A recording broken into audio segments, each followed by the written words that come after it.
Здравствуйте, это Полиглот, и здесь мы ищем тайный смысл привычных слов. В любой точке мира дети на родном для них языке произносят свое первое слово, и чаще всего это либо мама, либо папа. А затем ребенок пытается подыскать подходящее обозначение для того места, где он, собственно, и находится. Такие лингвистические муки могут продолжаться долго, пока родители не произнесут такое теплое и понятное слово «дом». Общеславянское слово с одним из древнейших индоевропейских корней. В греческом звучит как «домос», в древнеиндийском «дамос», в латыни «домус». В русском языке «домовой» всегда и безапелляционно мужского пола, а, например, в татарском может быть и «домовой», и «домовая», «йорт онга» – «мать двора» или «йорт ясе» – «хозяин двора». Мы привыкли, что мода в первую очередь касается одежды и в целом нашего внешнего вида, гаджетов, музыки.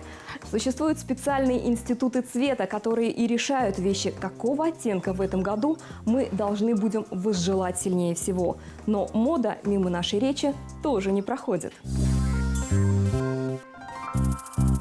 Много веков назад славяне позаимствовали у скифов слово «ката». Дословно с древнескифского «кат» означает «копать», а «ката» – «выкопанная в земле» или «землянка». Но это выговаривать было долго и неудобно, поэтому заимствование было дословным.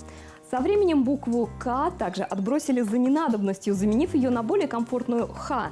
Так и получилось слово «хата».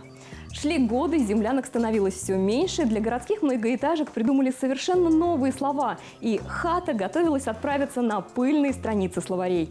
Но мода, как и история, циклична, и молодежь снова зовет всех на хату, пока предков дома нет.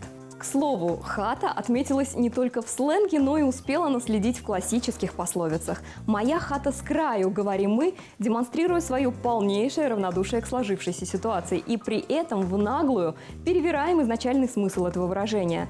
В крайнем доме деревни всегда селили самого расторопного, бдительного и ответственного жителя, чтобы в случае малейшей опасности он успел предупредить остальных.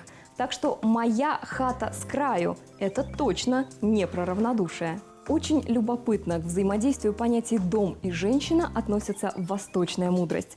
Китайский иероглиф «ань» состоит из двух частей – верхней, которая символизирует крышу, и нижней, которая обозначает женщину, то есть женщина под крышей или женщина в доме.